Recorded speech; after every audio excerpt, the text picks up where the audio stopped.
Hi friends, ఎట్లున్నారు? అందరూ బాగున్నారా? నేను చాలా బాగున్నా, మీరు కూడా బాగున్నారా అని అనుకుంటున్నాం. సో ఈ రోజుల్లో మనుషులు ఎట్లున్నారంటే, కొందరు మన వాళ్ళే అని మనం అనుకుంటాం, కానీ వాళ్ళు మన వాళ్ళు ఎప్పటికీ కాలేరు కూడా. ఓకేనా? ఎందుకంటే మన ముందు మనమే లోకం అన్నట్లు మాట్లాడతారు, మన వెనకాల మాత్రం చేయాల్సినవి చాలా చేస్తుంటారు. బట్ అవి తెలిసినప్పుడు గుండె పగిలిపోతుంది కదా. బట్ అలాంటి వాళ్ళకి దేవుడు అనేవాడు ఒకడు ఉన్నాడు.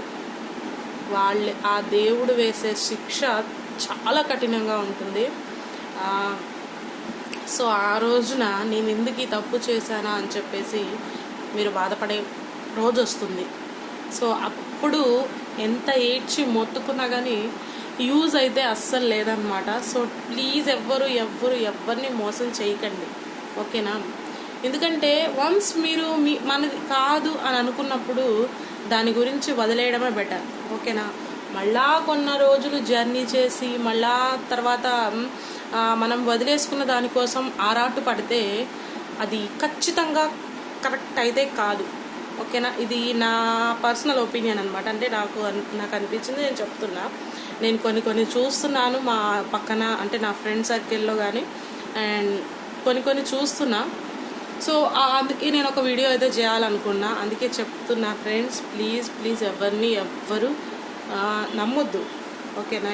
మరి ముఖ్యంగా మన అనుకునే వాళ్ళని అస్సలు నమ్మొద్దు, ఎందుకంటే చివరికి ముంచేది వాళ్ళే. కాబట్టి నేను కూడా నా ఫ్రెండ్ సర్కిల్లో చాలామందిని నమ్మాను, మోసపోయాను. ఇంకా నేను అందుకే ఫ్రెండ్షిప్ పెద్దగా చేయను ఎవ్వరితో.